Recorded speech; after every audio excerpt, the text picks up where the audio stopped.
Second. Okay. They have started. Так. Starting. Hello, welcome. Wait. It's not started. Oh, no?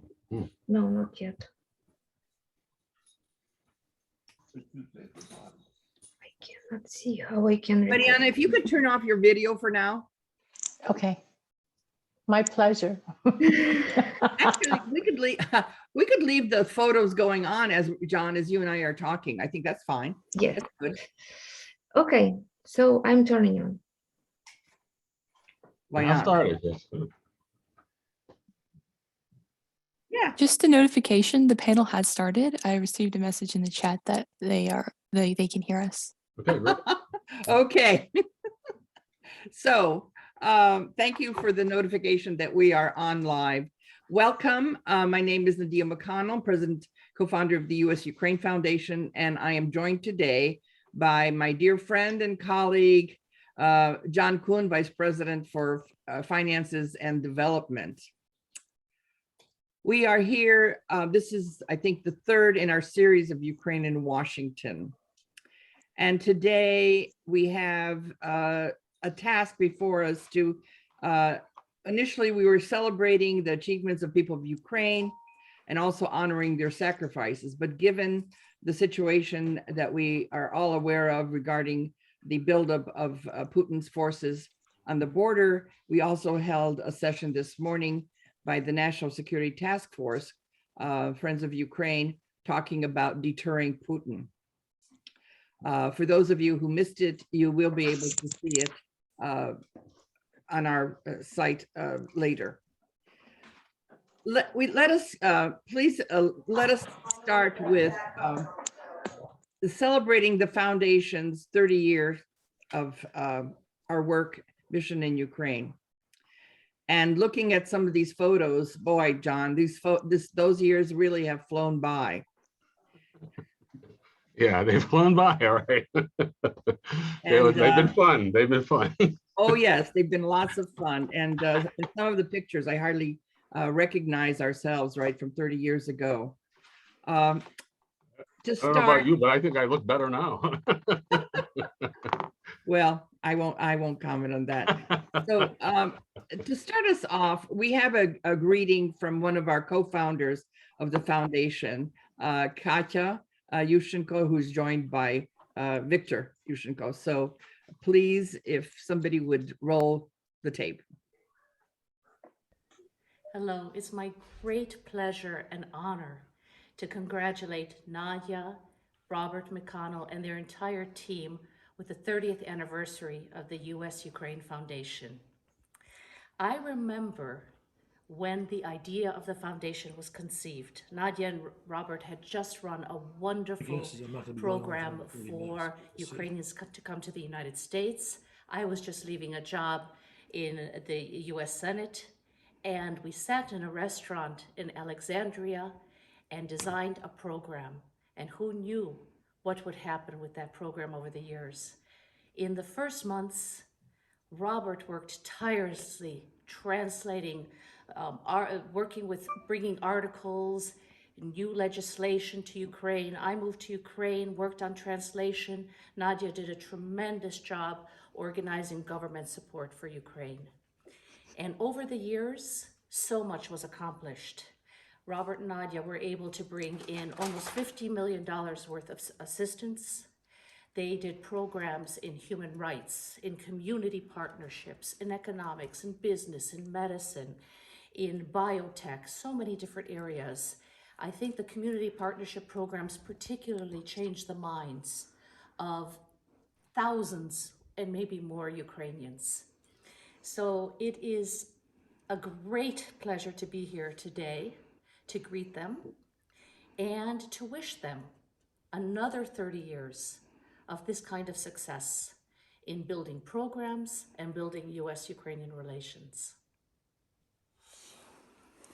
Дорога Надя, дорогий Роберт, для мене є велика приємність, велика радість згадати, можливо, одні з самих перших проєктів, які були присвячені становленні України, новітньої України. Пройшло 30 років. Україна зараз інша. Україна кріпко стоїть на власних ногах, розбудовує себе, розбудовує ті десятки цілей, які ми вибудовували в ваших проєктах. Тому мені здається, сьогодні мільйони людей I think he may have won, but barely. за те, що на зорі нашого становлення ви були поряд з нами.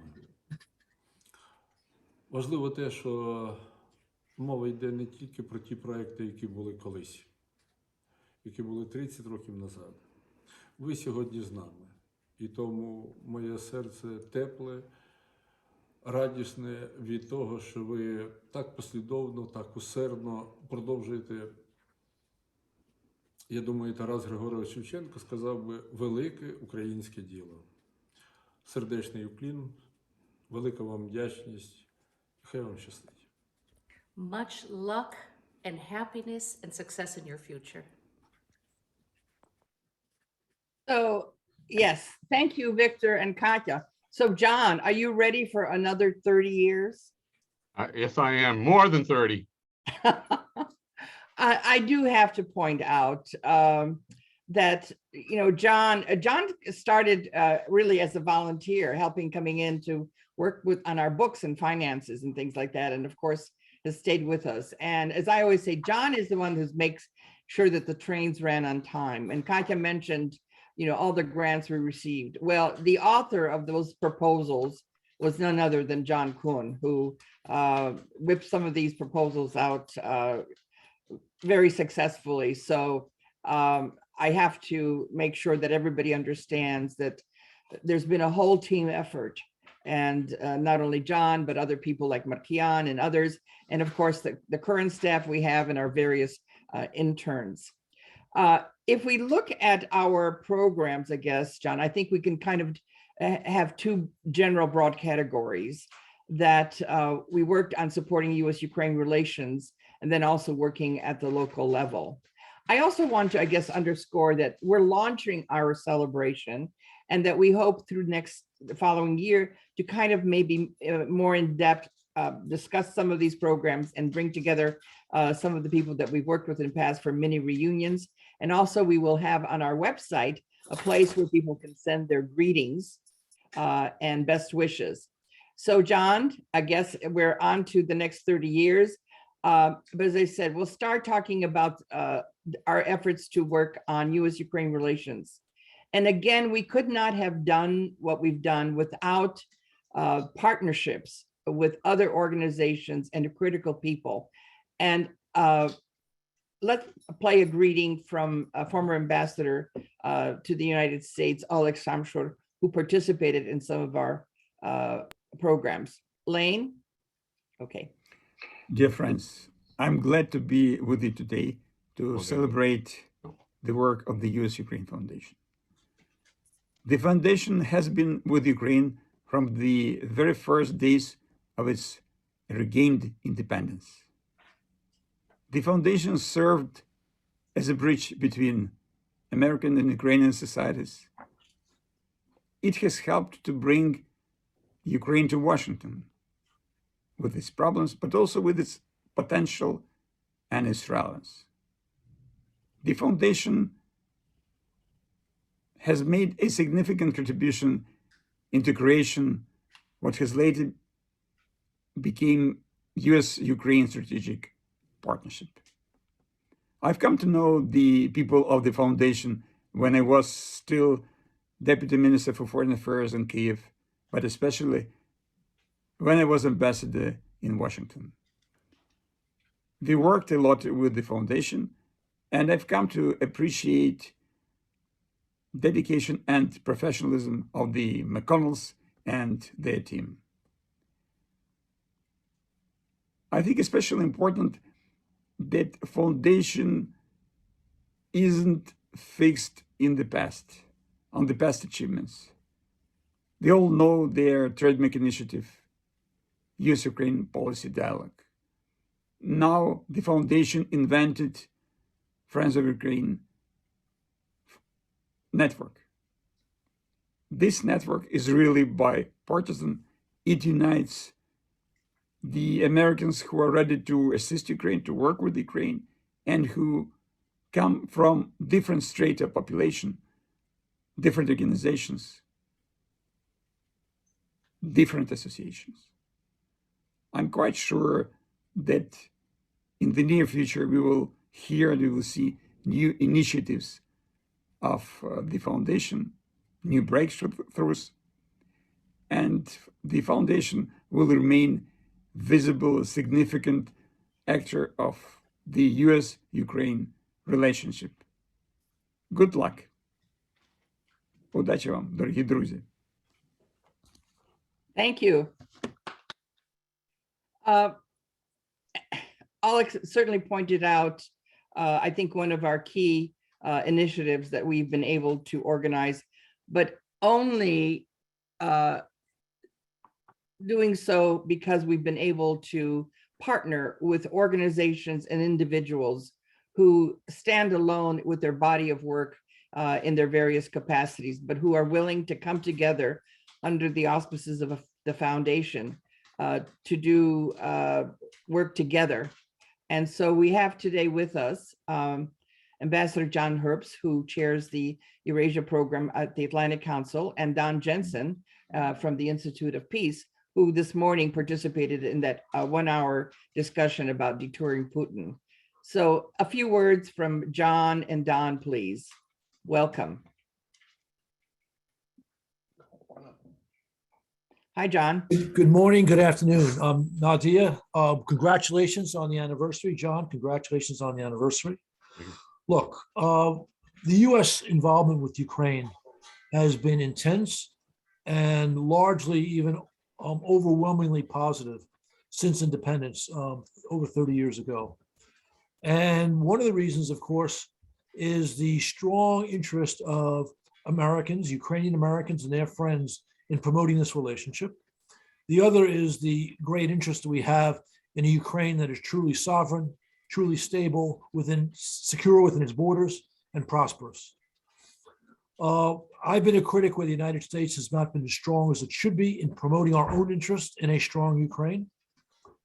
And there's some work that needs to be done these days as Putin threatens a new major invasion of the country.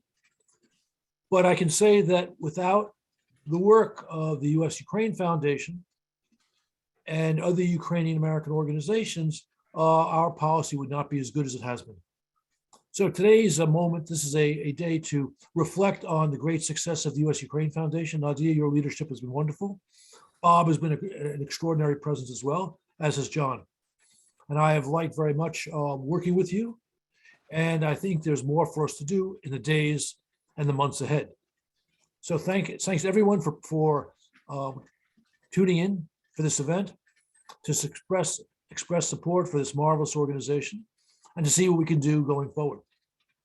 Again, John, thank you so much. And also, again, thank you so much for your generosity of working with us on the Friends of Ukraine Network. You're chairing the National Security Task Force over these last several years has had fantastic impact, and that's due to your leadership.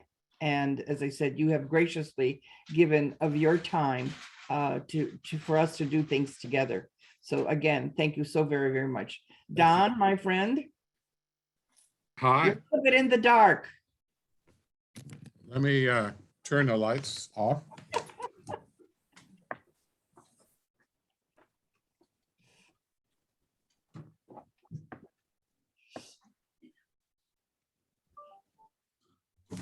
Better. Better.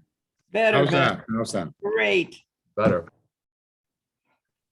Great.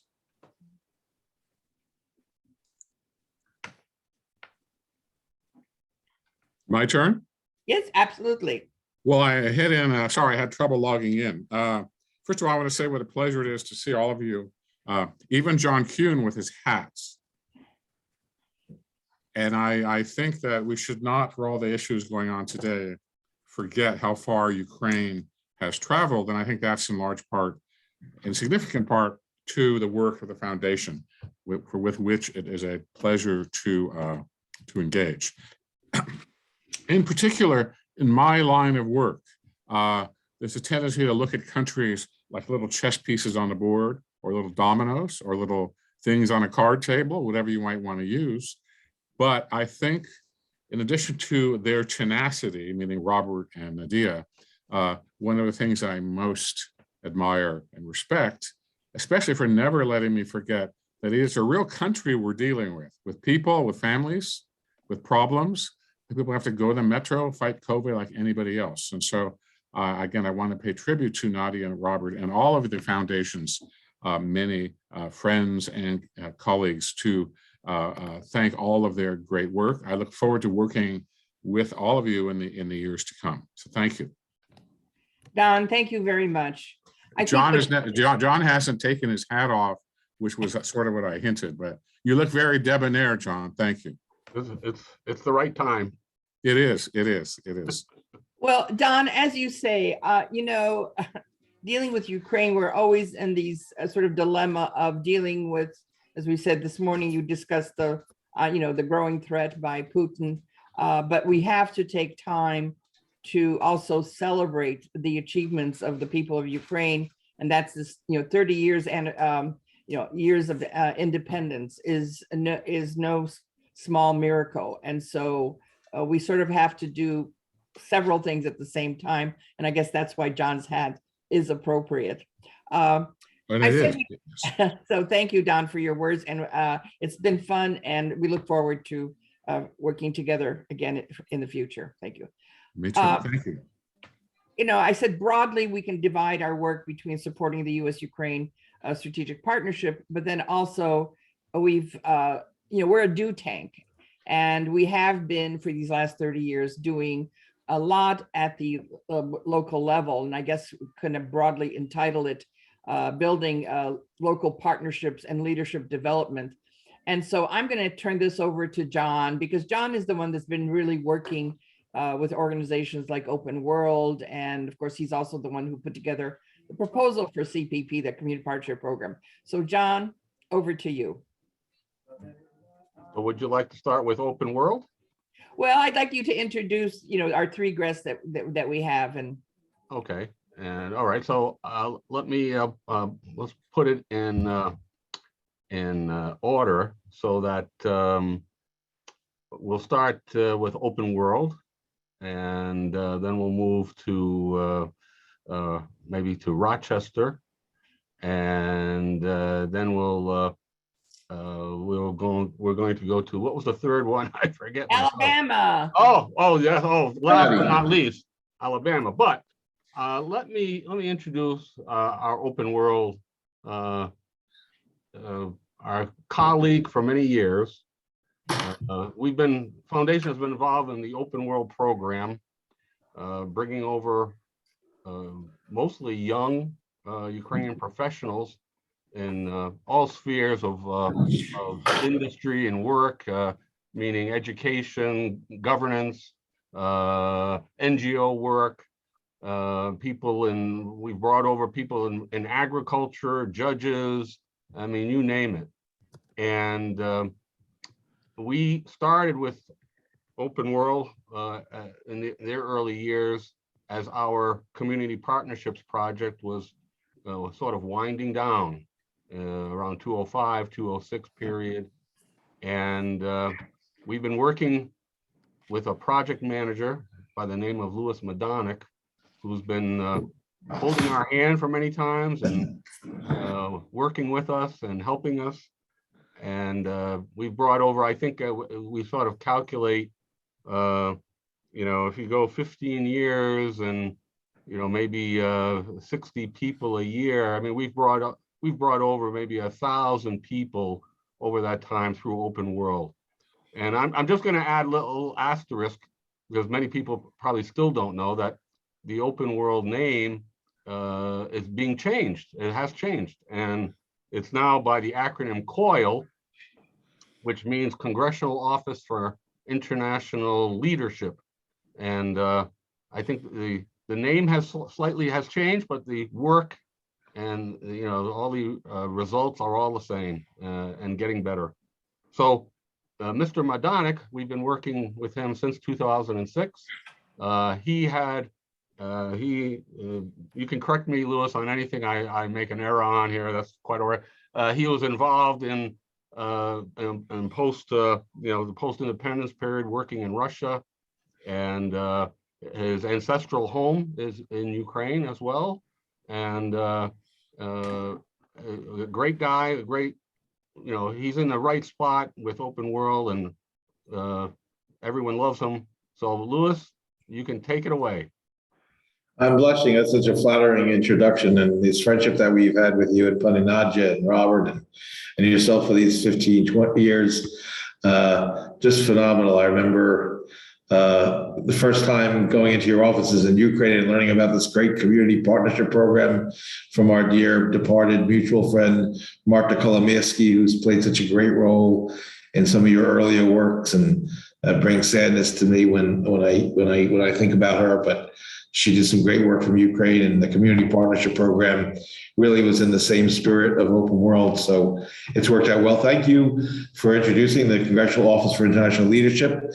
We are the implementers of and will always be the Open World Exchange Program.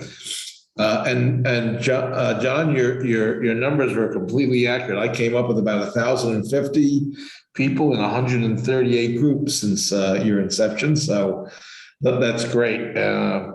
I do want to mention that we're up and running. I have a whole kind of academic bureaucratic thing planned about how many teledelegations we did over the last 18 months while we were all under this horrible COVID and the partnerships we're doing. But I don't think anybody on this call is really into going into numbers and how many people are really prepared to travel, as opposed to the most important point is we're starting travel on February 9th, 2022. We have a robust schedule of 52 groups for Ukraine planned, 512 travelers at this current moment. And we're very excited to be looking at this, of course, with DC now at very high raging points of the Omicron and the other variants. We certainly hope this needing to have a vaccine before you get on a plane is a good thing for exchange programs. I won't get into the politics of vaccination or anything of that nature, but suffice it to say, for running an exchange program, it's definitely peace of mind, the requirement. I see some of my great friends from Rochester on and from Birmingham. So I don't want to go into the stats. I think that would be kind of redundant about basically, I think suffice it to say that we have 636 participants that are already in committed programs, and we have an additional 102 programs that are still to be awarded or granted to hosts in themes covering judicial issues, civil society, governance, healthcare, media, education. I think in one of our pieces that we wrote, I've been writing in our budget justification, we always try to stay ahead of the curve. I remember with Mr. Yushchenko and the Orange Revolution, how much time when we first started in Ukraine. Of course, you might know our history with Dmitry Sergeyevich Likhachov and James Billington. It was very Russian focused until December 2003. And we've always tried to be, when the Orange Revolution happened, we always tried to be ahead of the curve, find out, even then we tried to do judicial reform. Maybe we had 400 judges from Ukraine, and then we decided now's not the right time for judicial reform, but we're certainly going to try it again. And we're very excited that we'll be sending a group of looking with judicial reform under your leadership, U.S. Ukraine Foundation, in March with a group from the High Anti-Corruption Court. So I've counted, we have 1, 2, 3, 4, 5, 6, 7, 8, about 12 programs already on the books for 2022 with the U.S. Ukraine Foundation. And I'm so glad that we have Birmingham on the line, and we need to get Rochester. I don't see them on the chart for the partnership. So we need to talk about that. And of course, we have Des Moines with Cherkasy and Cincinnati and Ohio. Those are remnants of the community partnerships that we try so hard. And we're very delighted that you launched the Friends of Ukraine Network. And we're eager to be working with you on a big program for veterans in mid-February, a big judicial reform program in early March.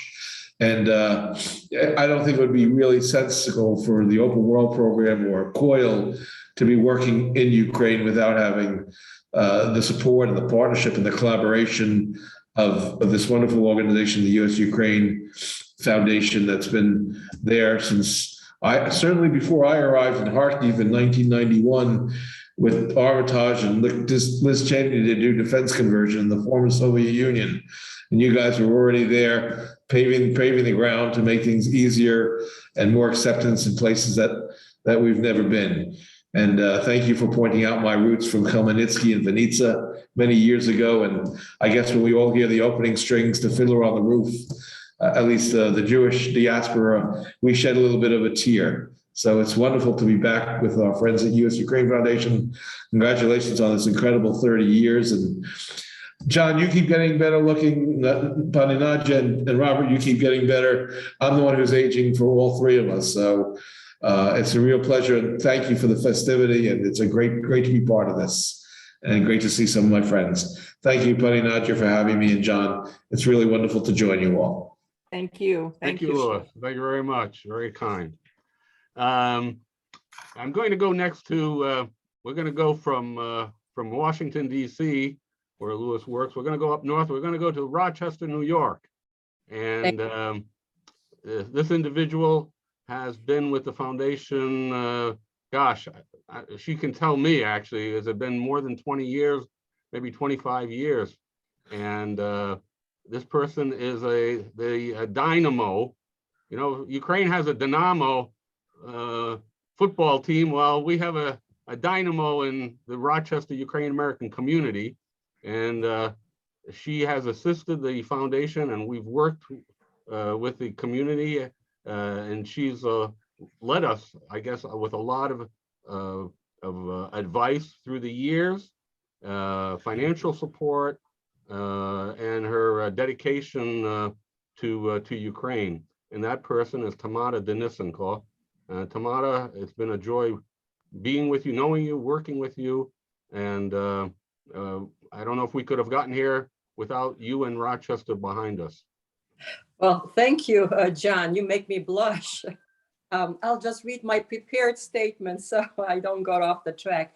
I want to thank you all for this opportunity to extend warm and heartfelt greetings on the celebration of 3 30th anniversaries. The Declaration of Ukrainian Independence, the recognition of Ukrainian independence by America, and the establishment of US-Ukraine Foundation, with its stated mission initially to facilitate democratic development, encourage free market reform, and enhance human rights in Ukraine. For me, this year is also an anniversary.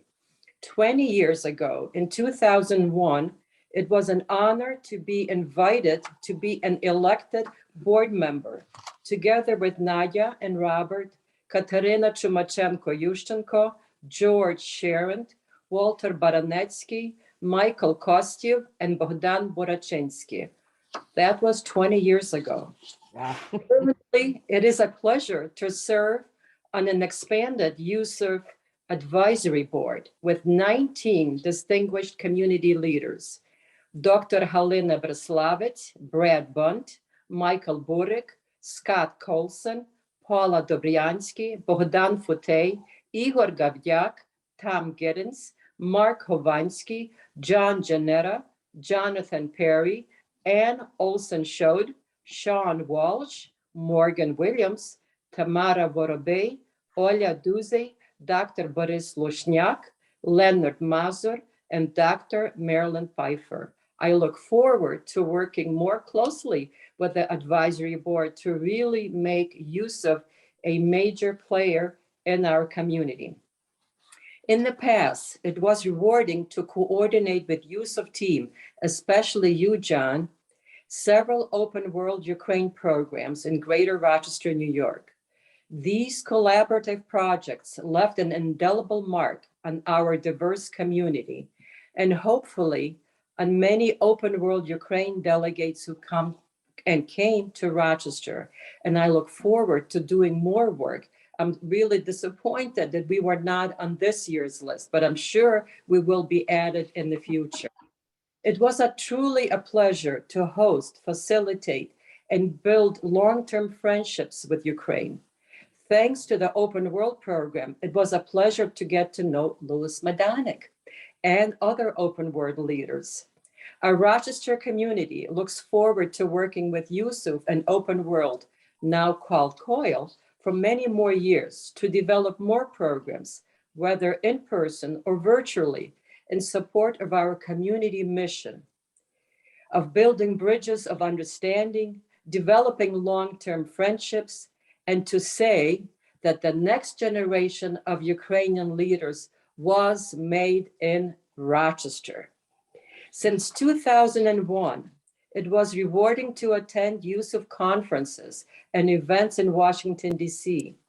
These gave me and our Ukrainian Federal Credit Union leadership the opportunity to get to know and make friends with Ukrainian embassy and consulate officials, and subsequently support consulate services at our credit union's various branches coast to coast. Working together, we can continue to share an international cooperative mission of people helping people. I'm proud that recently Oleg Lebedko, our UFCO CEO, became one of only 8 honorary consuls for Ukraine, together with Scotty Colson of Birmingham, Alabama. I'm sure that with further cooperation between Yusuf and our communities, the number of honorary consuls can be doubled in the next few years. My vision, 1 in every state.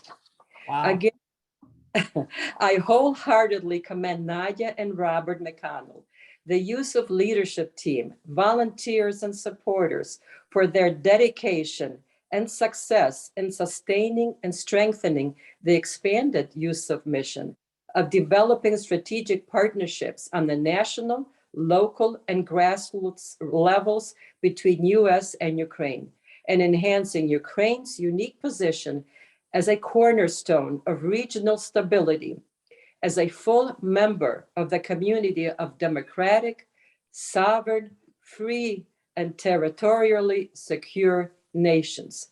God bless America and Slava Ukraini. Thank you. Thank you very much. Those are very kind words. I'm so glad that you mentioned, the people on, the different boards that we have. I mean, again, you can't survive, let alone thrive for 30 years without people being there for you, helping you, and sadly, some have passed. Some of the people you mentioned, but I think it's a perfect a time today to reflect on this, as we are, we're right days away from a new year, and it's like the Roman goddess Janus, 2 faces. We're looking at a period of transition, a period of beginnings, and a time to reflect. In this type of an event. So, Tamara, thank you very much for all that. That was very nice. I enjoyed all of you. And I enjoyed being. I'm due for another trip to Rochester. The last time, this was many years ago. It was a cold, snowy evening. I recall a snowy day, but we were graciously welcomed by people in Rochester with the credit union and all. It was a wonderful time. I just wanted to add that because of we are small, but I say Rochester at the center of the universe. Because of our contributions, there is a John McCain library in Dnipro, and over 5,000 books were donated from our credit union library by the late Mirko Peleshenko, whose daughter lives in Washington, D.C. So that is another opportunity. We've been working with Dnipro and potentially with the Open World relationship to bring more Open World delegates from that region to Rochester. We have an established partnership with the universities of Ostrog Academy, with Nazareth College, with the University of Rochester. So I graciously invite Open World to put Rochester on the map and make it truly the center of the universe. Wow. Thank you. Louis, are you listening, Louis? Are you listening? Scotty, what does Scotty have to I'm say? locking them in right now. We've got several. We want university partnerships. I'm ready to send her the whole list of TBDs and let her let Tamara take her choice. It's always a great honor to work with Tamara, and I love the Rochester area. We've had so many incredible alumni success stories, and Tamara keeps always keeping me in the loop on people she's still in touch with. But this, the NEPA approach, I remember hearing about it, but that's such an Luhansk, the NEPA, there's such unserved areas right now, not knowing which way to turn, that I'm eager to explore this much further with Tamara and be as responsive as we can. Okay, I'll hold you to it. Okay. For everyone watching, this is a perfect example of what's called lobbying here. If you don't know it, now you know it, what it's all about. So anyway, yeah, thank you very much. So now, boy, the party's just started here, and we're going south to a place called Birmingham, Alabama, which is going to span, it's going to really span some of the projects we've mentioned already, but it'll span the U.S.-Ukraine Community Partnership Project, going into Open World and beyond. And that person who has been the glue of really the Ukrainian American community there and support, when we started working with Scotty Colson, that was back in 1997, 1998 period, and the involvement of the community in Krasnodon. There was a tragic mining accident that people supported with gifts, financial gifts, and then the late Stefan Kudalas went to Krasnodon as a Shetei Mikolai and bringing songs that traditional Ukrainian Christmas songs, and he brought Washington and the U.S.-Ukraine Foundation to the people who were suffering there, and from there, Scotty, along the way, Scotty Colson became an honorary consul for Ukraine, and I was there for his induction, and with Ambassador Shamshur, and that was a wonderful time, and to be there in City Hall in Birmingham for Scotty's elevation to honorary consul of Ukraine, and through the years, we've gone from the Community Partnerships Project to Open World. They've been the Birmingham Sister Cities Commission has been very, very active in Open World, and we've been involved in so many other things. But Scotty also has been on the advisory committee of the board for the foundation. So a gentleman and a wonderful person, and a person who has been supportive of the foundation for all this time. Scotty Colson, the floor is yours. Like a friend of mine said after a good introduction, I really appreciate that. My wife would like a rebuttal. It was so good to see Ambassador Shamshur. Like you said, he was the one who swore me in as an honorary consul. That's been a wonderful experience and one of my great honors. In Alabama, we get tags as honorary consul. So my tag number is 5, and it says consular official. And coincidentally, I've not got a ticket since I've had this tag, but I have been actually pulled over by cops who thought it was a fake tag, and they talked to me. And then we would get to talking about Ukraine, and that was a wonderful sharing experience for Ukraine. And I get people who pull up to me at red lights and roll down and say, "What kind of tag is that?" And they're kind of surprised that I'm not foreign, except to people who are not from here. And so, but it's so good to see John and Nadia and Louis and all my friends. And I gave an earlier shout out to Peter, but want to make sure he lets everybody knows he is the Michael Jordan of simultaneous translations. So those who are listening to translation, you've got the best. the Krasnodar experience was one of those that was truly life-changing. It represents the good and the bad. We did some wonderful things there and made some wonderful friends, and the connections of the people who came here and the people we brought there. And we stayed together and taught the people here who were part of the Krasnodar exchange. And then the sadness is the fact that Krasnodar is behind lines now, and God only knows what its fate will be. And we've lost track of so many of the people that were so helpful to us and who we came to love. But then we also have Venezia, who is our sister city, which has been a wonderful program and wonderful series of exchanges. Lewis and Open World, we've been with them every year that we do exchanges. And one of the really wonderful things that I've had happen was one of the last times I've been in Ukraine, all of the alumni from Venezia who went through Open World came to see me. And that was truly touching. And, you know, some of them are on the city council, a couple of them are in the Rada, some of them in other major positions. And so it lets you know that you really are making a difference in changing how people's approach can be to where they are. Nadia always liked our little saying we had here in Birmingham. I was a neighborhood president for many years, that you don't have to move to live in a better neighborhood. Yes. And that applies for wherever you are. You don't have to move to be better. And all it takes is a commitment and change of thought. And that's one of the things that whenever we spoke with people in Open World and we speak, I remember in Krasnodar, and we would explain how Birmingham has changed so much over the years. And they say, well, what was the biggest thing you had to do? And the biggest thing we had to do was to think differently and to question our paradigms that we had before and to look at new paradigms.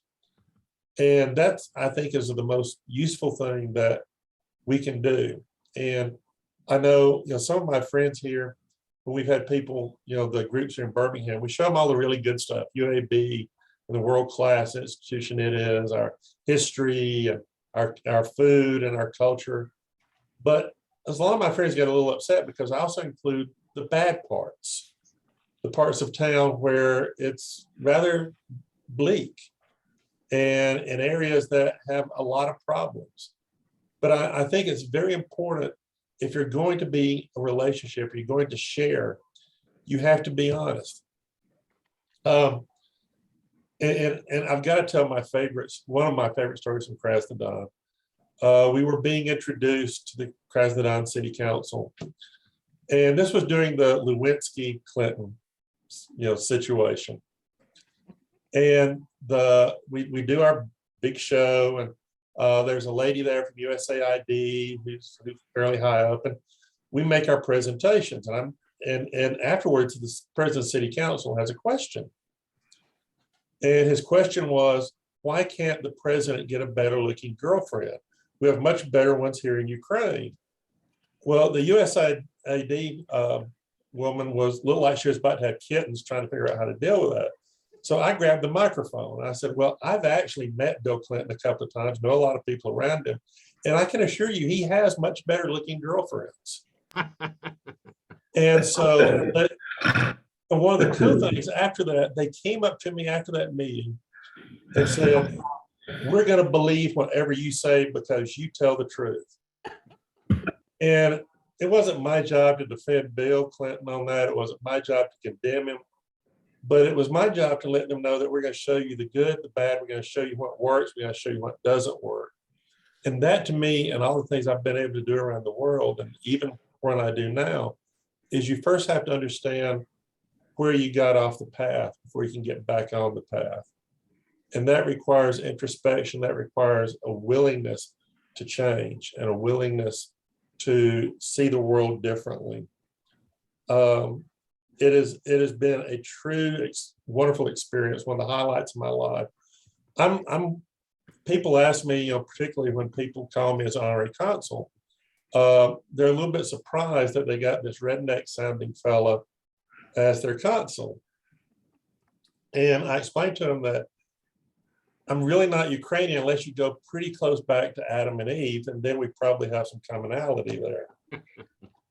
But that doesn't mean that I have not developed a huge love and appreciation, and even been given something that I can threaten people with. So it is a true pleasure to be here and be chatting with y'all. And what we've done, I've never considered a day I've spent with our sister cities, our open world, our community partners, any of that. I've never considered any of that work. It has always been fun. It has always been enlightening. And it's always been enriching. And when you can say that about something, I think you can say it's been pretty good. Great. Thank you, Scotty. Yes. I'm going to have to move this along because we're a little behind schedule. However, I just want to again point out all the things that you've been discussing, particularly open world, that has been all John. He has been managing the open world program from the very beginning. I just get pulled in periodically to sit into a meeting and all of that, but all that hard work has really been John and his team. So I'm going to make an edit, Najun, a little edit. Okay, because hurry. I don't want, no person, needs support. Every person needs support in other areas. And we've had people in our office through the years who were involved in open world.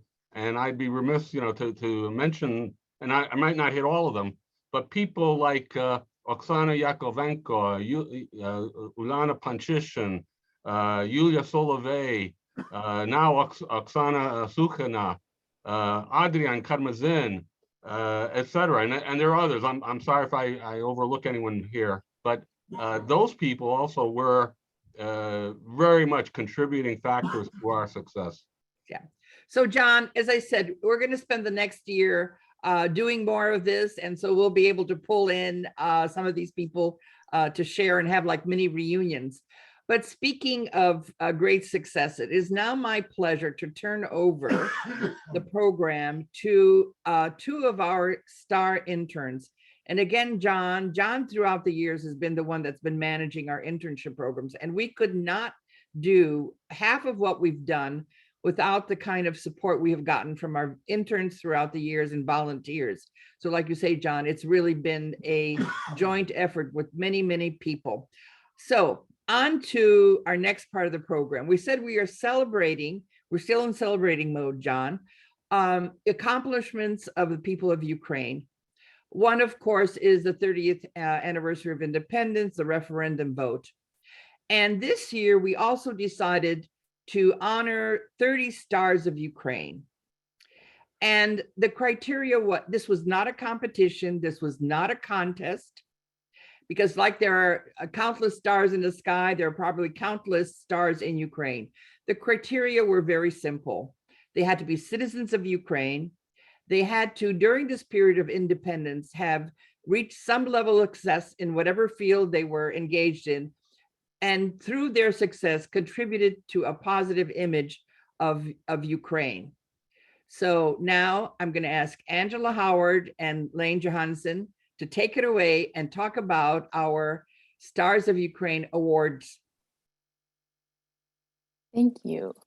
Let me share my screen. All right. So I will, hope this works. Okay. I will start with our first star, who is Major General Volodymyr Havrilov. Major General Havrilov has served as the Ukrainian Defense Attaché to the US from 2015 to 2018. He is currently director of the Veterans Dozen Foundation, which promotes the rehabilitation of wounded soldiers through sport. Next, we have Live UA Map, Live Universal Awareness Map, is a global news and information site that delivers world news via maps. Founded in 2014 to track the Euromaidan revolution, the project evolved with Russian aggression in Crimea and Donbass and has since expanded to include conflicts around the world. Live UA Map has been used by the UK and Dutch foreign ministries, Doctors Without Borders, and experts addressing the UN Security Council. Next, we have Oksana Linev, our esteemed guest, who will present a brief concert following an in-depth focus on our first three set of star spotlights, the first three guests we've introduced. Oksana Linev is the founder and artistic director of Lviv Moz Art Festival and the first female chief conductor of the Graz Opera and Philharmonic Orchestra. Our next star is Yana Zinkevich, who has been a People's Deputy of Ukraine since 2019 and currently serves as chairman of the Temporary Special Commission on the Legal Status of War Veterans. She is also a member of the interparliamentary groups with the United States, Canada, Italy, Georgia, and Lithuania. Zinkevich consistently stands up for the rights of veterans and the disabled, as well as women's issues and national healthcare policy. At age 19, when the war in Donbass began, Yana Zinkevich volunteered to go to the front and founded the Hospitality Medical Battalion, which has saved thousands of Ukrainian army soldiers and volunteer fighters. Zinkevich, now 26, is one of the recipients of the Ukrainian Order of Merit. Myroslav Marinovich, vice rector of the Ukrainian Catholic University, is widely recognized as one of Ukraine's leading public intellectuals and one of the country's most respected moral authorities. He was a charter member of the Ukrainian Helsinki Committee, for which he served 10 years as a prisoner of conscience, including 7 years at the Perm 36 Soviet labor camp. In 1991, Marinovich founded Amnesty International in Ukraine. Since 1997, he has been a director of the Institute of Religion and Society and the Religious Information Service of Ukraine. Marinovich is a prolific writer who has authored numerous essays and books on the defiance of tyranny, demagoguery, and extremism. He has also co-authored many important declarations, including the 2013 Statement of Defiance to the Yanukovych regime. Today, Marinovich is an honorary president of PEN Ukraine. Oleksiy Haran is professor of comparative politics at the National University of Kiev-Mohyla Academy. He was among the first group of faculty members at the university after its reestablishment in 1991, and in 2002, he established the School of Political Analysis at the National University of Kiev-Mohyla Academy. From 2005 to 2006, Haran was the regional vice president of the Eurasia Foundation for Ukraine, Belarus, and Moldova. He has also served since 2015 as scientific director at the Democratic Initiatives Foundation, a leading Ukrainian analytical and sociological think tank. Haran is Ukraine's foremost political scientist and most visible presenter in international scholarly conferences. Our next star is Sirhi Plokhy, the Mikhailo Hrushevsky Professor of Ukrainian History at Harvard University. Since 2013, he has served as the director of the Harvard Ukrainian Research Institute, where he leads a group of scholars working on MAPA, the Digital Atlas of Ukraine, which is an online geographic information system-based project. Plokhy is the author of numerous books, including The Last Empire, which received the 2015 Lionel Gelber Prize for the world's best nonfiction book on international relations, and Chernobyl, which was awarded the Bailey Gifford Prize in 2018. Our next star is Sirhi Jadam, who is a poet from Donbass. Jadam is considered one of the most provocative new writers in Ukraine. His boundary-pushing pieces are often critical of the remnants of post-Soviet attitudes in contemporary Ukrainian society.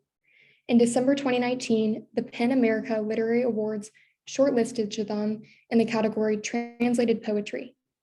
The translated version of his book of poems, What We Live For, What We Die For, which was published by Yale University Press, was included in the New York Times 2019 book review. Jadam has received numerous awards, including the 2016 award of the President of Ukraine, Ukrainian Book of the Year, and most recently, the 2021 Derek Walcott Prize for Poetry in the United States. Oksana Zabushko is a novelist, poet, essayist, and one of the most translated writers among contemporary Ukrainian authors. In 1992, she taught at Penn State University as a visiting writer. Zabushko also won a Fulbright Scholarship in 1994 and taught Ukrainian literature at Harvard and the University of Pittsburgh. Her first novel, Fieldwork in Ukrainian Sex, was published in 1996 and met with great controversy. Fieldwork in Ukrainian sex became an international phenomenon and was later named the most influential Ukrainian book for the 15 years of independence. Today, it is included in many lists of modern Eastern European classics. Our next star is Stanislav Aseyev, a journalist and novelist from Donetsk who reported on developments in his occupied city beginning in 2014. His articles were published by Ukrainska Pravda, Mirror Weekly, and Radio Free Europe, Radio Liberty. In June 2017, Aseyev was kidnapped by militants and, despite an international Free Aseyev campaign, sentenced to 15 years in prison on charges of espionage. He was illegally imprisoned for 962 days, most of which he spent in isolation, until he was released in a bilateral exchange of prisoners in December 2019. Since then, Aseyev has been a prominent social and political activist, and last year he spoke at the Council of Europe and the Munich Security Conference. Earlier this year, Stanislav Aseyev was awarded the prestigious Taras Shevchenko National Prize for his book In Isolation. Ilya Sentsov is an activist and cinematographer from Crimea. In 2014, he helped deliver food and supplies to Ukrainian servicemen trapped in Crimean bases. He was arrested in May of 2014 and sentenced to 20 years in prison for plotting terrorist acts.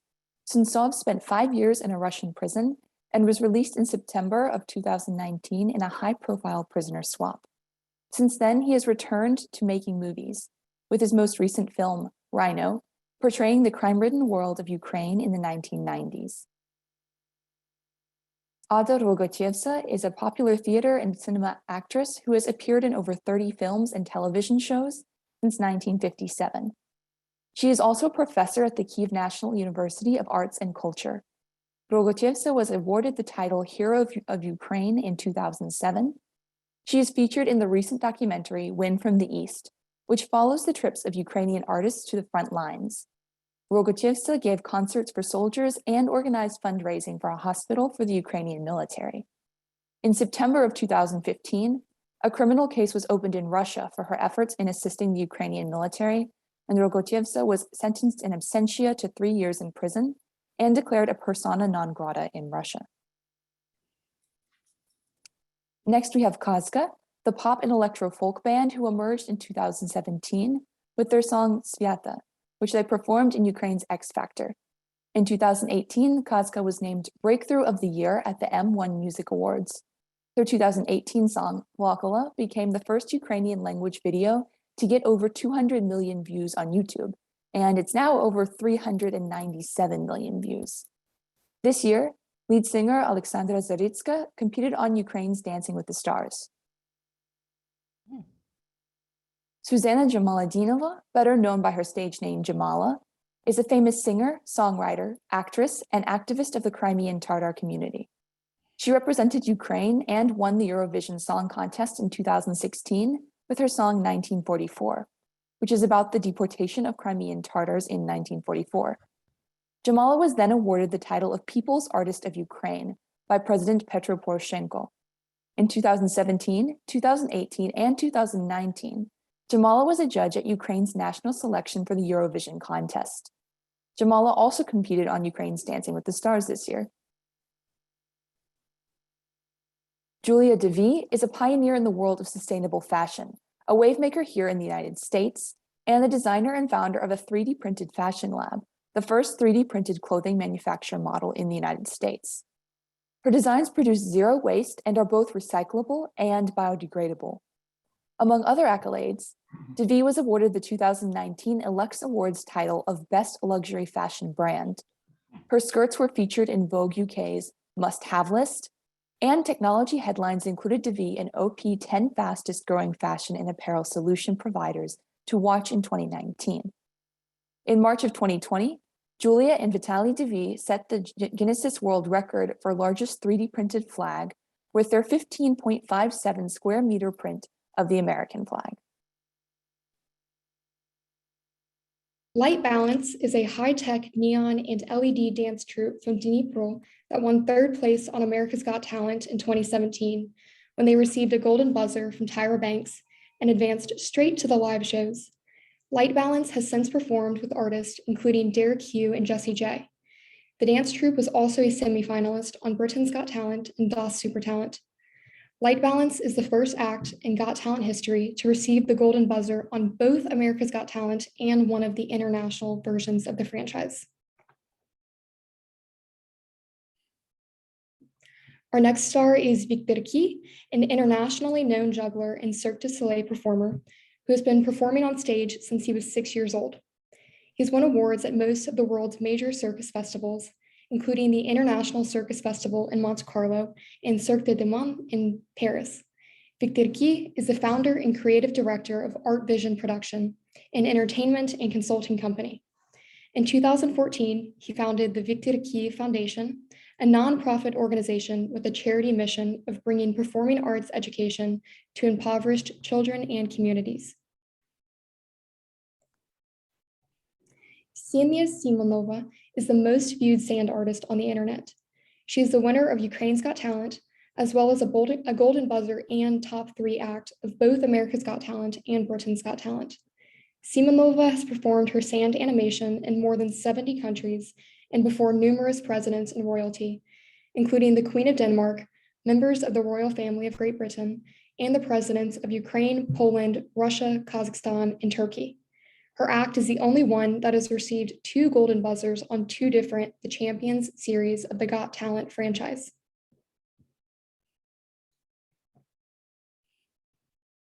Ivan Marchuk is a contemporary Ukrainian painter who has produced over 4,000 works in his lifetime, half of which are located outside of Ukraine. He was harassed by the KGB and prevented from participating in exhibitions or selling his work in the Soviet Union, but soon achieved prominence in independent Ukraine.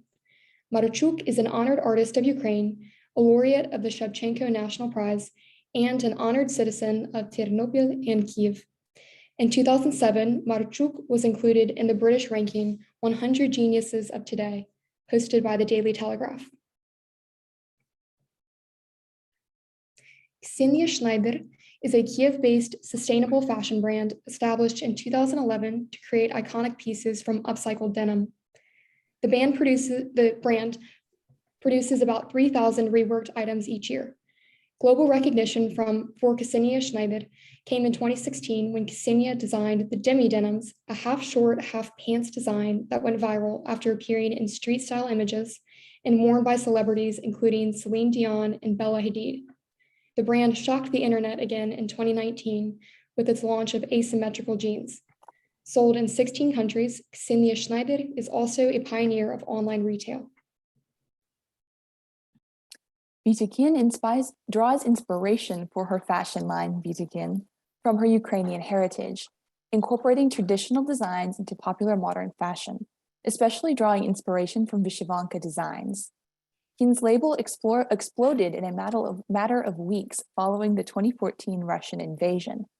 Very quickly, outlets from Vogue to ID were covering the label and its heritage, and in 2014, the Wall Street Journal named her dresses the hit of the summer. The authentic details such as embroidery and applique, bright colors, and traditional shapes in addition to modern touches create interesting exclusive pieces worn by top global stars, including Adele and Demi Moore. Marina Vasileva is the owner and designer of Pollardi Fashion Group, founded in 2012, which designs and creates wedding dresses. Pollardi is the largest wedding fashion brand in Ukraine, features in 80 partner countries, and supports the largest factory in Europe for sewing wedding dresses, located in Ukraine. Vasileva has also developed a cluster of related wedding companies, which implement common projects and promote Ukrainian products abroad, working to draw the world wedding industry to Ukraine. Next, we have Valerie Sushkevich, president of the National Paralympic Committee of Ukraine.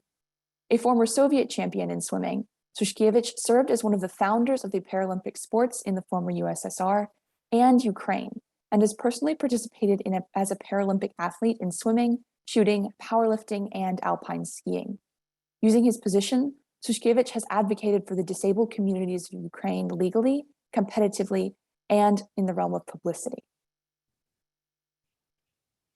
Our next star is Andrei Shivchenko, former head coach of the Ukraine national football team.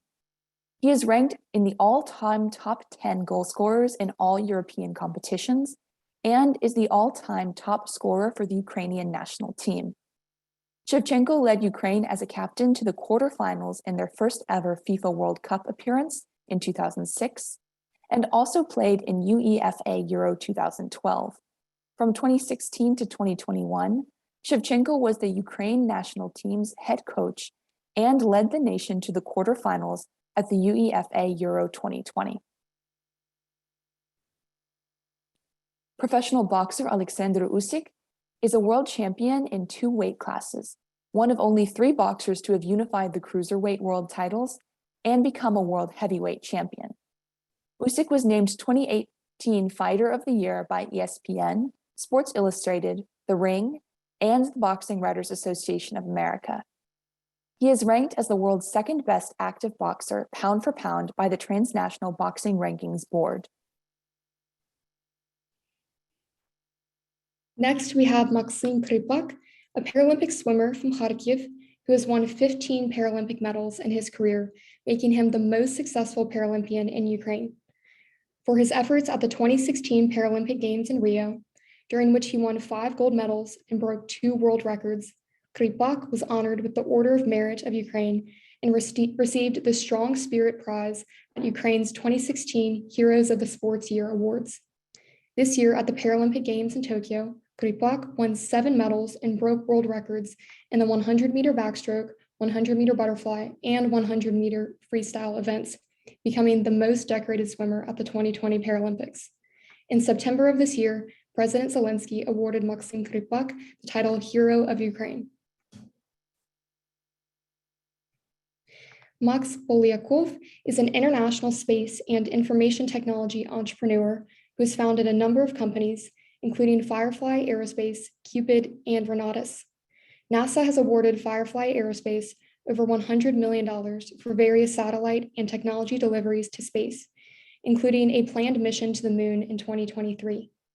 Polyakov is also a general partner in the venture fund Noosphere Venture Partners, and he works to leverage businesses, technologies, and partnerships to build a sustainable future.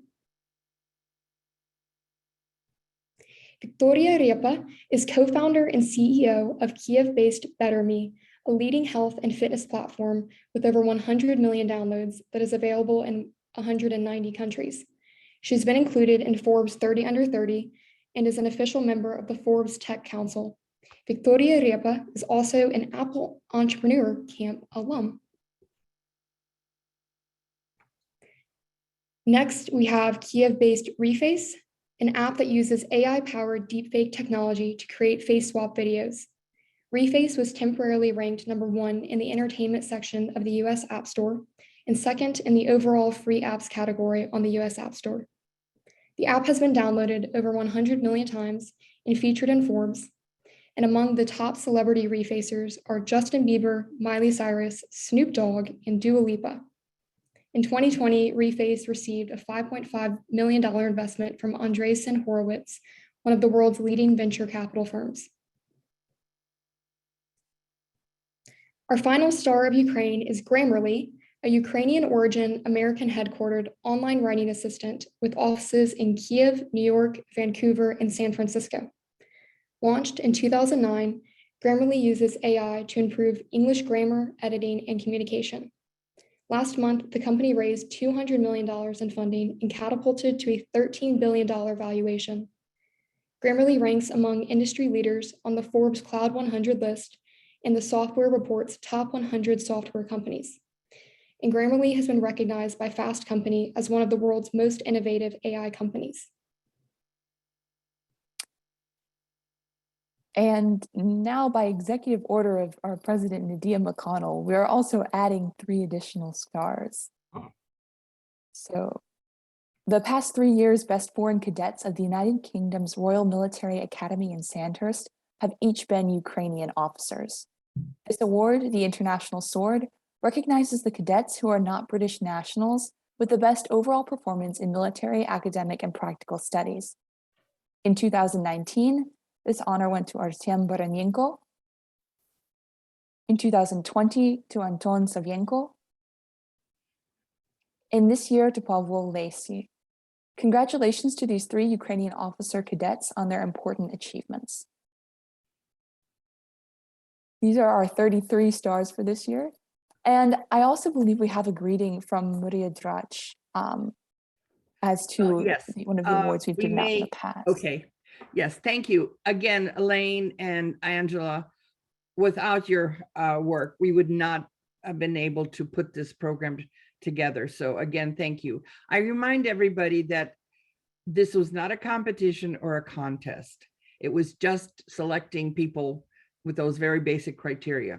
And in order to really fully appreciate that, we will spend the next year giving more profile information or interviews on each of the 30 stars that we have, or 33.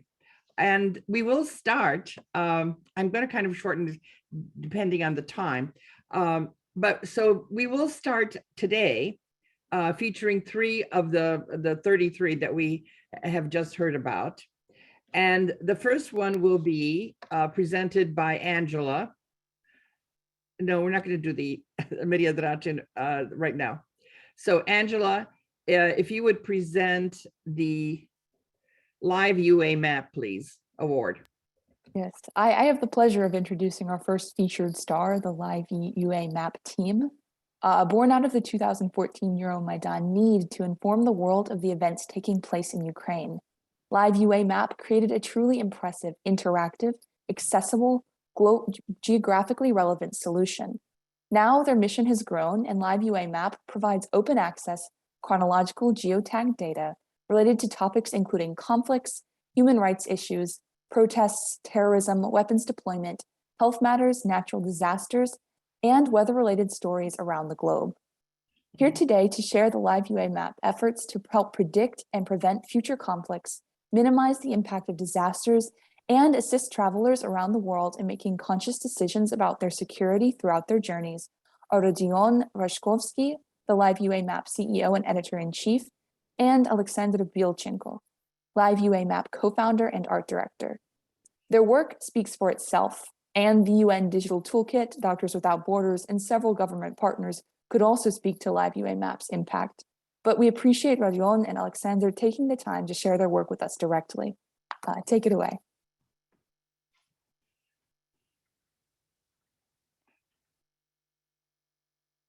You're muted. Yes, I can't hear you.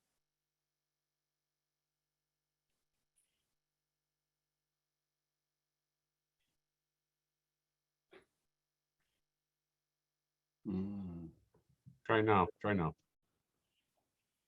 Oh, no. Maybe audio settings are too low with MR.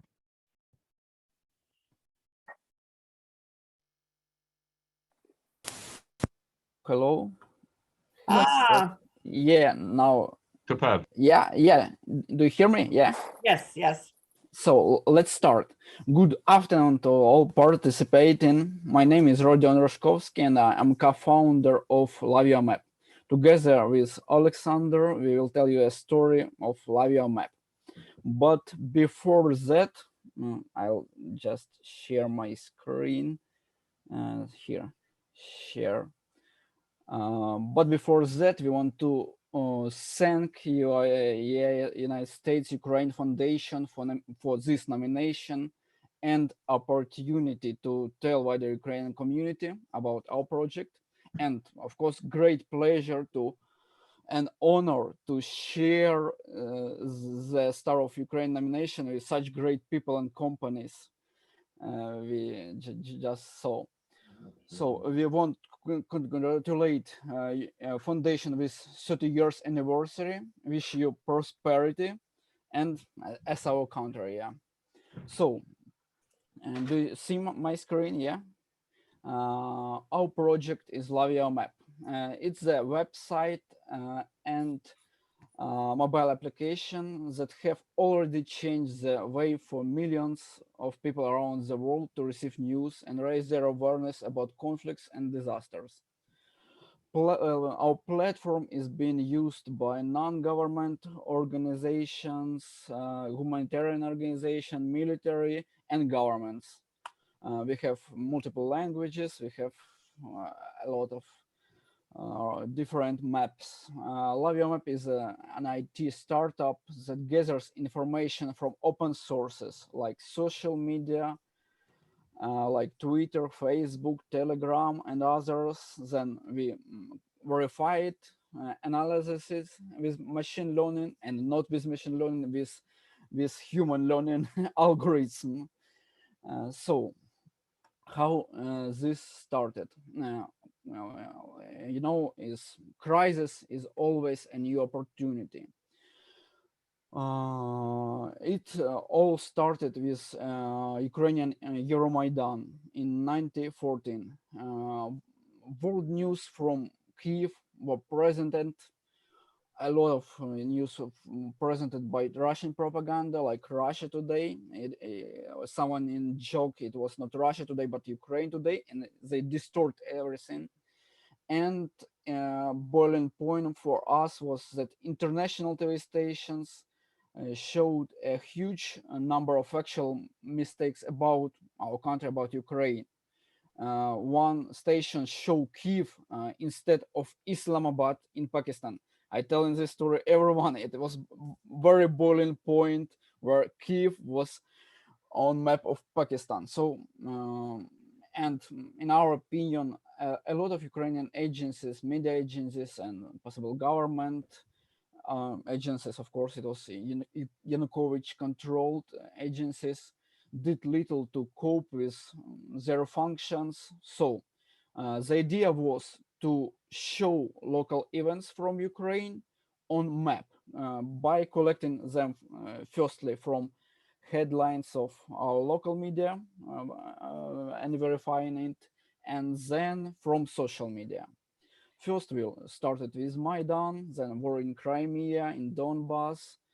Then we switched to the wars in Syria, Iraq, protests around the world, and refugee crisis everywhere. Then in Southern Europe, recently we had crisis on the border between Belarus and Poland. So crises like that. We have learned through the time to handle social media in different languages. We started with Ukrainian and Russian here, and then applied similar methodology to all around the world. So, next slide. No, it was at the heights of Syrian conflict. Our maps were used by different medias. Here's an example, as we weather forecast on live TV, showing a Turkish TV showing our maps as background, and discussing events then. So what about United States? As we speaking at the United States Ukraine Foundation, how we connected now with United States? In 1916, we found a partner in the United States, and we have founded our corporation in our company in Virginia. So we are truly United States Ukraine company.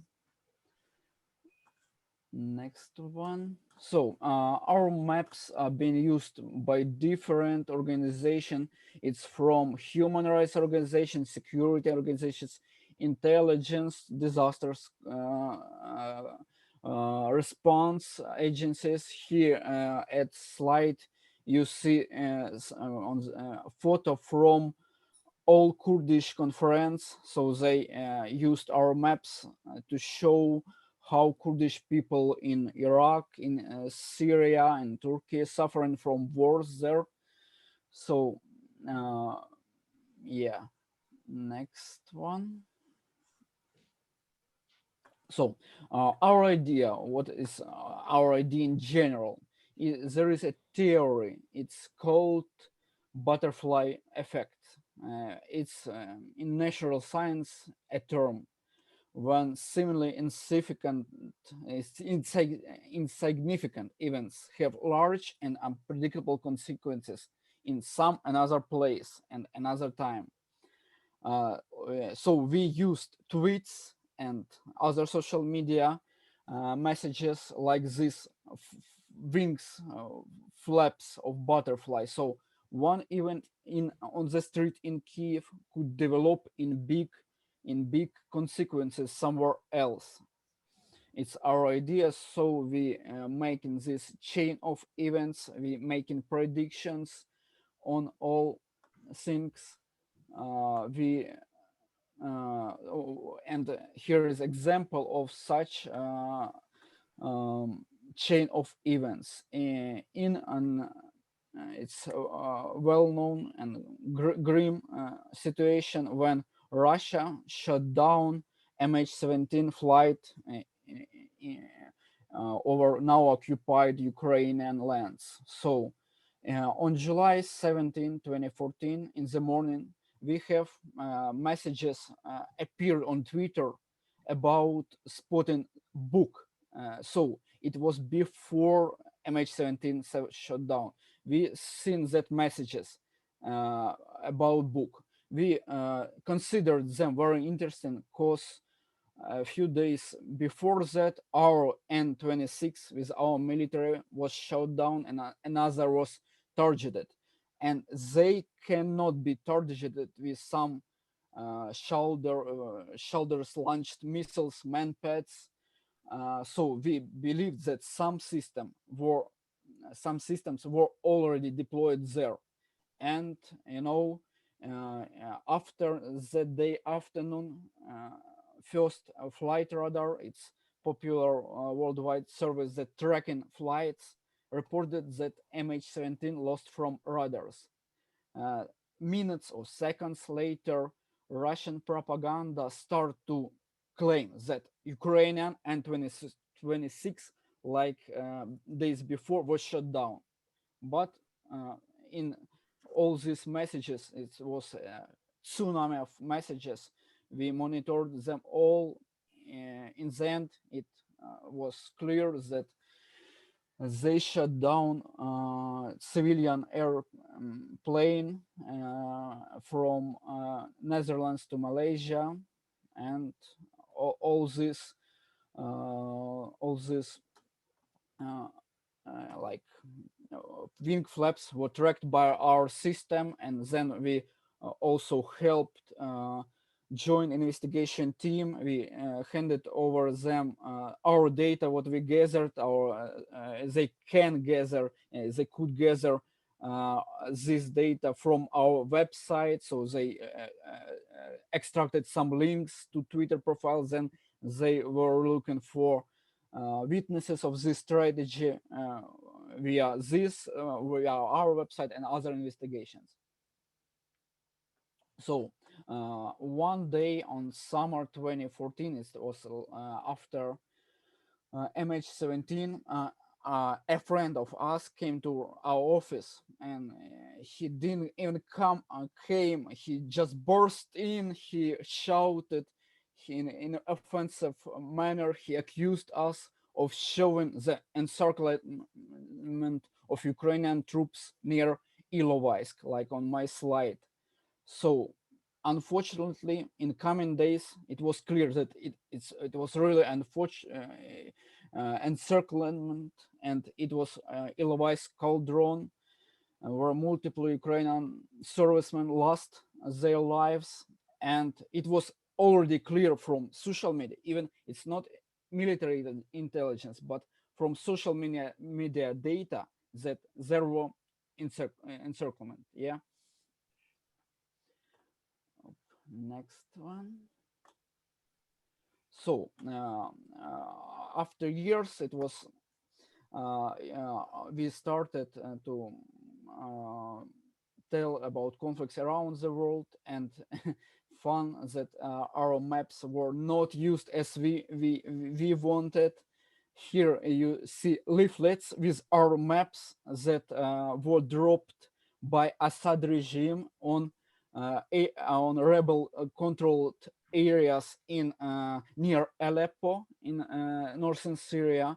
They just printed our map with our maps of control and say on that leaflets like surrender or you will die. And it's not the way we would like our maps to be used. So I now giving a word to Alexander. He will tell about how we track conflicts in peaceful, not conflicts, but peaceful areas.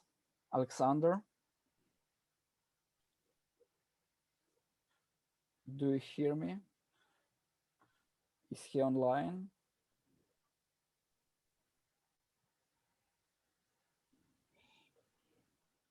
Hello, hello.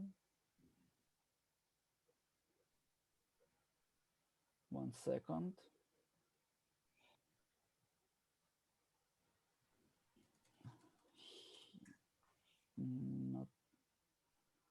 Not clear. He writes that he has no sound. Do you see him? No. I think I see him in the list of attendees. I think he might have used the wrong link because he's shown as a participant, as not a participant, but an attendee. Okay, okay. Let me tell this story instead of him. So he is here.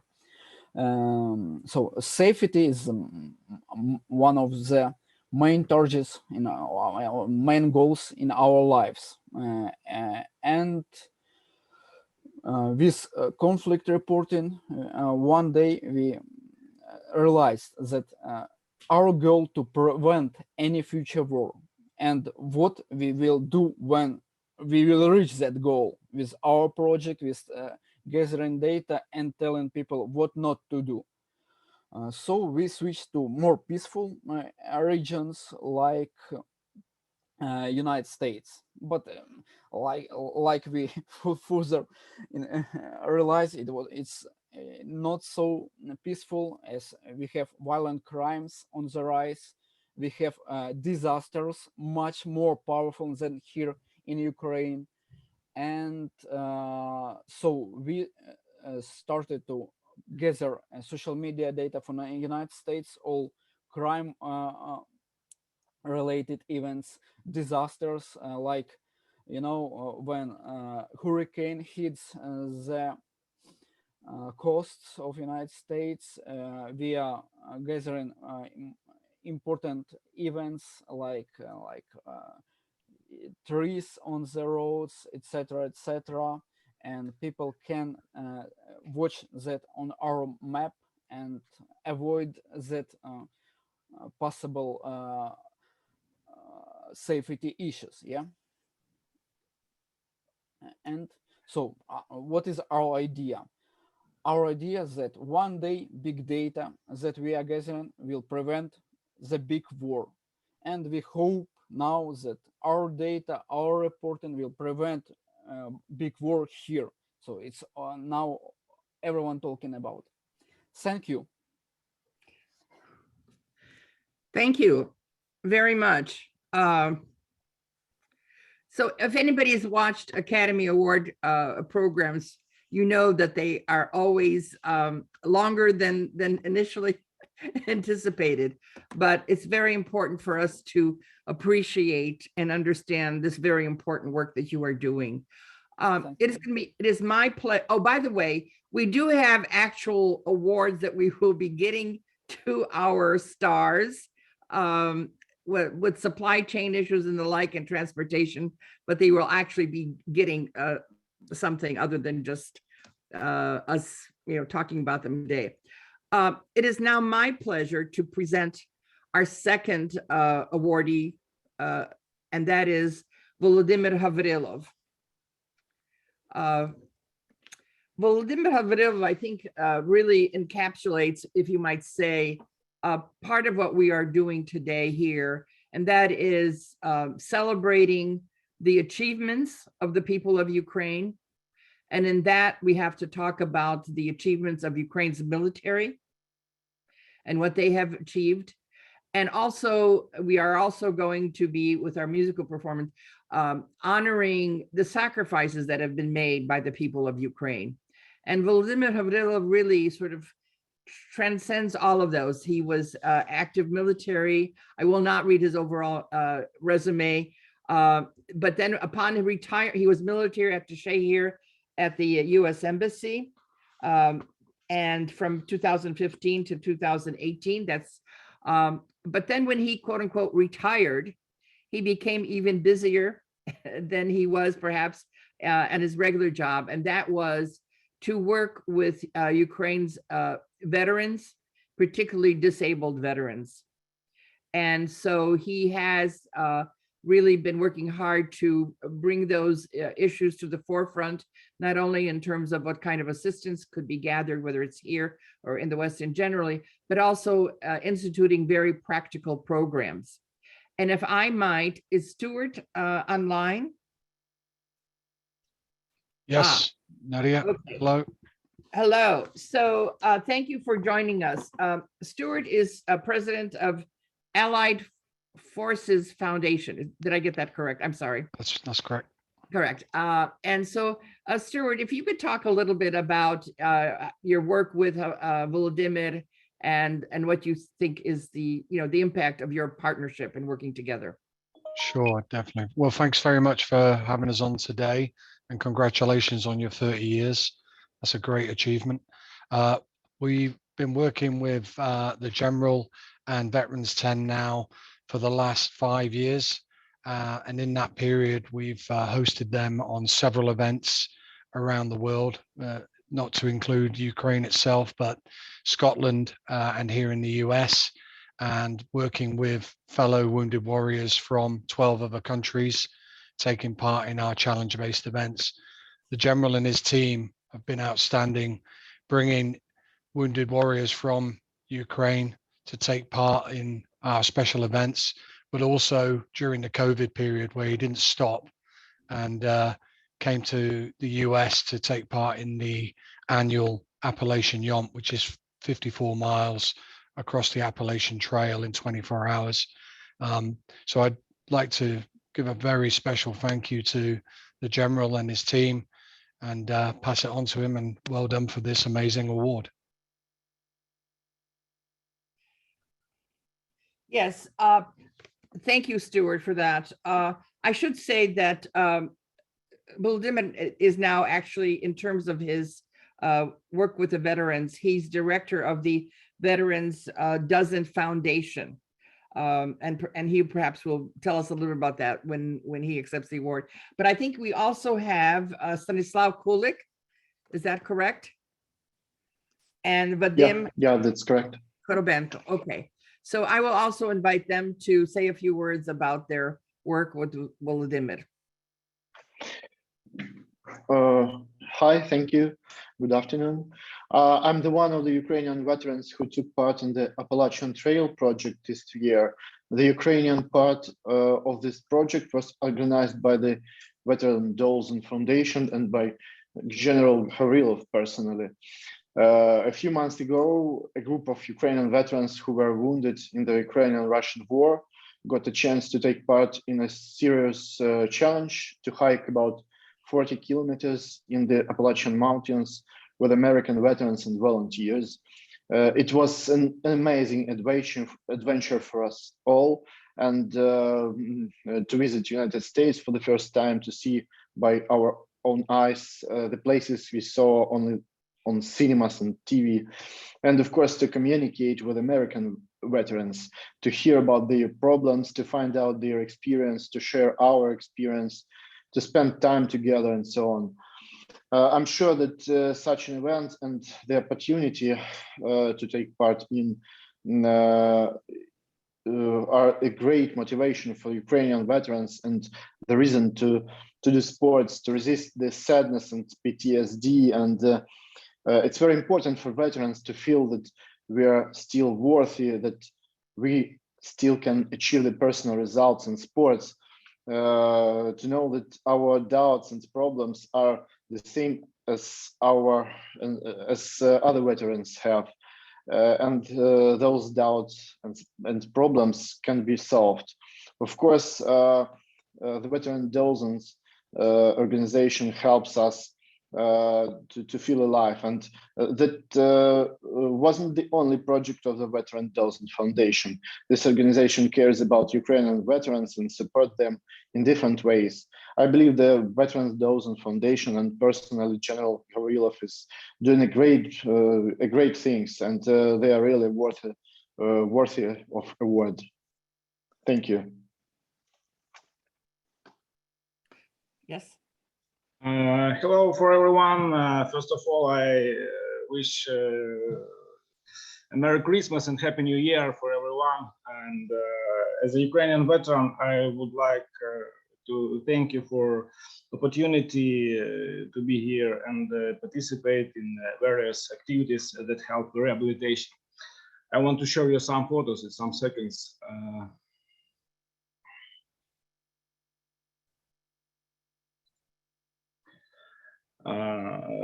I have personally participated in events like the Kettering Yom in Scotland and Appalachian Trail in United States in these years, and I must say it's amazing for me, for my team.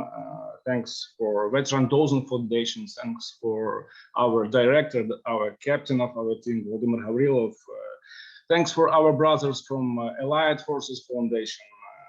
Stuart, hello, and thank you for all. Thank you as Ukrainian Foundation, glory to Ukraine and glory to the United States. Well, thank you very much. Before I turn the mic over to Volodymyr, I just want to maybe say a few more words in terms of, we talk about people who have contributed to building a positive image of Ukraine. And General Gavrilov, as I say, has done that not only previously in his professional military career, but also, as I said, now with the work with veterans. But I will just recall going to the Pentagon with General Gavrilov for some meetings. It was towards the end of his tenure as military attaché. And I was really struck with the kind of reception and respect that was shown to him by our military personnel to General Gavrilov personally, the kind of man of integrity that he is, and the kind of trust that he had built with our military personnel, which is so important in terms of particularly with what is going on today. And so he truly is worthy of this award and many more. And as I say, and then he's continued now this important work, working with veterans, particularly wounded veterans. So Volodymyr, it is my distinct pleasure to now turn over the mic to you. And as I said, we will have a physical award to present to you sometime in the future. Please, the microphone is yours. Thank you. Thank you, Nadia, for your kind words. Of course, I'm very honored just to get that award, but it's a team effort. And so I would like to mention all our veterans who contributed in this very special project. Just to understand, I would like to show a very short 1-minute video, it's our promo of our V10 project. Just a second.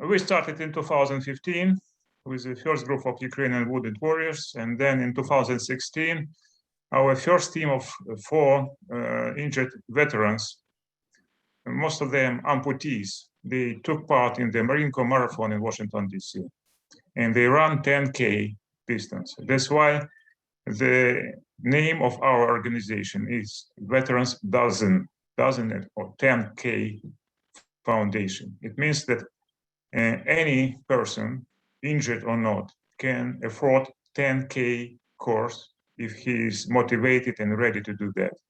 And so for us, it's a test for future active participants of our life, wounded warriors, to start this active life with a 10K race, to prepare, to train, to go somewhere in the world and to take part in that with other veterans from other countries. That is an idea. It works, and because it works, and I see effect on almost 50 guys, guys just have been in our project, all of them become active participants, all active members of our society. All of them become very active in the areas of politics or economics or somewhere else. And this encourages us to move forward and to contribute to the strength and strengthen our civil society. It's our main and primary mission. So thank you very much, US-Ukraine Foundation, for this event. And we also appreciate your efforts in building our Ukrainian society. And so all the best, and thank you for our veterans who are with us today, and thank you personally to Stuart Taylor, President of Allied Forces Foundation, our partners with veterans of the United States and United Kingdom. And we are looking forward to continue that and to contribute to joint efforts for Ukraine to become a strong country together with other European countries in the area. Thank you. Thank you, Volodymyr. And we know that's going to happen with with the kind of leadership you exhibit. Before we turn to our third person nominee, I am going to ask either Lane or Angela if we would play the short video we have from Maria Drach. Ivan Drach was a past recipient of one of our awards, as was Ruslana, Volodymyr Horbulin, and others. And she has sent some greetings. And so I think if you would please play that video for right now. Дорогі Надя і Роберт, панство Манколень, сердечно вітаю вас з славним 30-літтям дорогого фонду американсько-українського. 30 років тому ви проклали доріжку, промінчик пустили з далекого американського континенту в Україну, який розрісся до широкого моста, і тепер по ньому йдуть люди в два боки і обмінюються інформацією. 30 років тому те, що ви зробили, було неоціненним для того, щоб будувати нову українську державу. Я дуже тішуся, що доля звела нас з вами. В руках я тримаю нагороду, яку 20 років тому ви дали Івану Федоровичу Драчу як першому голові Народного руху України. І ця нагорода стояла всі роки стоїть на його письмовому столі. На жаль, уже його немає, він війшов в світи, але тією дорогою, яку ви проклали, ідуть люди в два боки. І ви заклали тут великий фундамент знаннями, ви ділилися знаннями, досвідом і всім, що потрібно для побудови незалежної України. На жаль, на цей міст вступило багато людей, які більше пішли в Америку. Але деякі люди, такі як пан Маркіян Білинський, 30 років вже працює в Україні і допомагає. Я пам'ятаю, як Іван Федорович звертався до нього за деякими інформаціями, порадами. І Маркіян сказав: зачекайте, пане Іване, я подзвоню в Швецію, я подзвоню туди, я подзвоню сюди. Я це виясню. Це для нас, людей, які жили в тоталітарній державі. Це було дуже дивиною, що можна так спілкуватися і обмінюватися інформацією. Для сучасних людей 30 років, що було колись незрозуміло, бо тепер вже є інтернет, тепер весь світ зв'язаний тою павутиною, і ми можемо зателефонувати в будь-яку точку світу, а 30 років було не так. І ті перші кроки, ті перші слова і звуки, які звучали з американського континенту, були для України дуже важливі. Ви ніколи не забуваєте людей, які були біля джерел. Я хочу згадати і Михайла Гореня, я хочу згадати і Ларису Скорик, і Брюховецького, і академіка Юхновського, і Володимира Яворівського, і багато-багато інших. Це люди, яким було що втрачати. І коли починався Народний рух України, який ви так підтримали, там було більше 2 мільйонів членів. Це не була партія, це був справжній громадський рух людей, і це, що приємно, і треба сказати, що це була українська інтелігенція, що це починалося з української інтелігенції, і дисиденти, і українська інтелігенція, яка була тут, об'єдналися. Вони взяли до себе і Левка Лук'яненка, і секретаріат очолив Михайло Горень, український в'язень. І як мені тепер приємно згадувати, що коли ми поїхали в Канаду і в Америку, як багато людей з надією дивилися на той бік океану, що Україна встане і буде. Пройшло 30 років, і ми маємо надію, що тепер про Україну, дякуючи вам, знає цілий світ. Ще раз дякую вам. Thank you. So I hope for those who've tuned in, this perhaps gives you a little appreciation really of what we were engaged with 30 years ago and how different and challenging those times were, and that those people there really built the road to Ukraine's independence that we now have 30 years later. And so now I will ask Marina Zaich, former president of Soyuz Ukrainok, to present our third star of Ukraine that we are profiling today, who really, I think, encapsulate exactly all that we have been talking about. Somebody who's achieved success, but is definitely building a positive image of Ukraine. Marina Zaich, I turn it over to you now. Thank you. Thank you, Nadya. First of all, as honorary president of the Ukrainian National Women's League and first VP of the World Federation of Ukrainian Women's Organizations, I would like to congratulate US-Ukraine Foundation, especially Nadya and Robert and John, for their phenomenal work and accomplishments in the past 30 years, and wish you only further success. It is my great pleasure to introduce Oksana Leniu, a true superstar on the global classical music scene. She has consistently been a trailblazer throughout a remarkable classical music career that has consisted of many firsts, which have often seen her challenge gender stereotypes and, frankly, rewrite the rule book.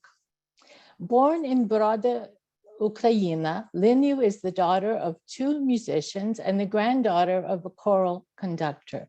She studied flute and conducting at the Stanislav Lutkevich Music School in Lviv from 92 to 96, during which she conducted an orchestra for the first time at the age of 16.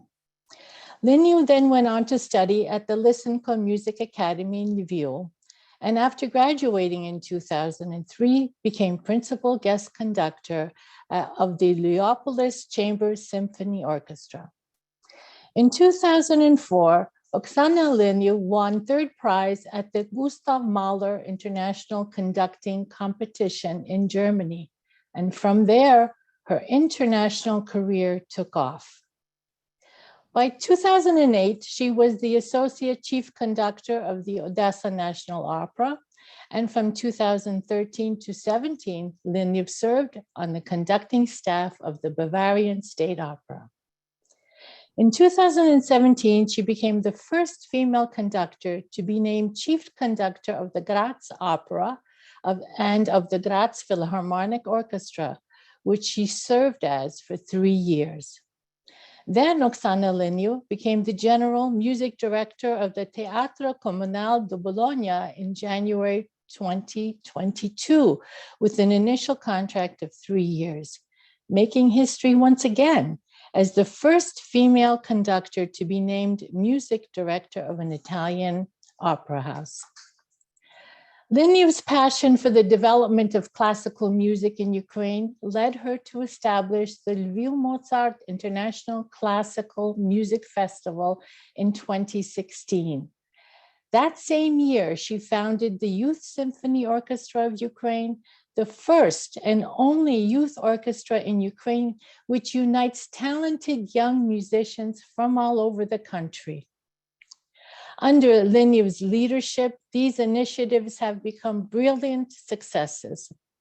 The Youth Symphony Orchestra of Ukraine has performed at several prominent international classical music festivals, including the Young Euro Classic in Berlin, the Bayreuth Youth Artist Festival, and the Lviv Mozart Festival. One of the most prominent conductors of the younger generation, Oksana Linev has received a vast array of awards and honors, including most recently, Germany's prestigious Opera Awards Conductor of the Year in 2020, and the 2021 Women in Arts Award, and the 2021 Saxon Mozart Prize together with the Youth Symphony Orchestra. In July 2021, Linev made international headlines as she became the first female conductor in the 145-year history of the Bayreuth Opera Festival. Among the 100 most influential women of Ukraine, according to the magazine Focus, and top 100 from Novaya Vremya, Oksana Linev is considered the cultural ambassador of Ukraine to the world. In an interview with the German newspaper Deutsche Welle in June of this year, Oksana Linev was posed the question, let's talk about what the whole world is talking about right now. You are the first woman to conduct at the Bayreuth Festival. How important is that for you?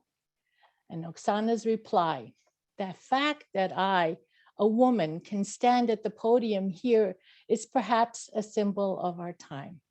Of course, I hope to set a positive example. That would be important not only for me personally, but also if you want to take a lofty view for the world and for the future. Because Oksana is an outstanding and passionate cultural ambassador for Ukraine, as well as its classical composers, and because she is a shining example of striving and achieving one's goals for all young women, Ukrainian and non, the Ukrainian National Women's League of America, the oldest and largest Ukrainian women's organization in the US, proudly nominated Oksana Linev for this prestigious recognition.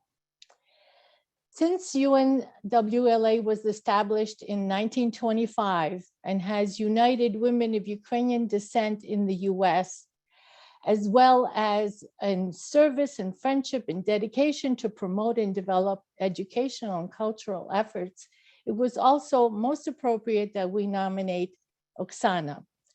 But also in 2012, the UNWLA spearheaded a women's study center at the Ukrainian Catholic University in Lviv, a program which studies the history of the Ukrainian women's movement, as well as focuses on today's woman, her challenges and her successes.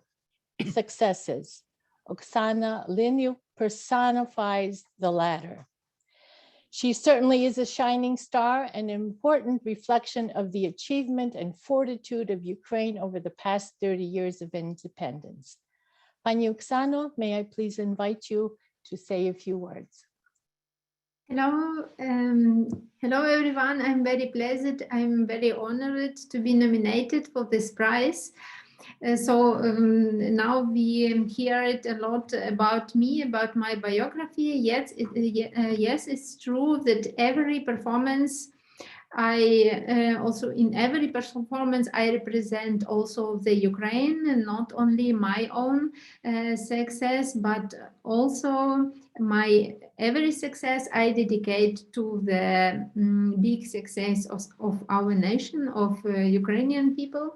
And also I am very happy and hope I will have a lot of chance also to help for the new generation also to be successful and also to find their own way to the international opera and concert stage.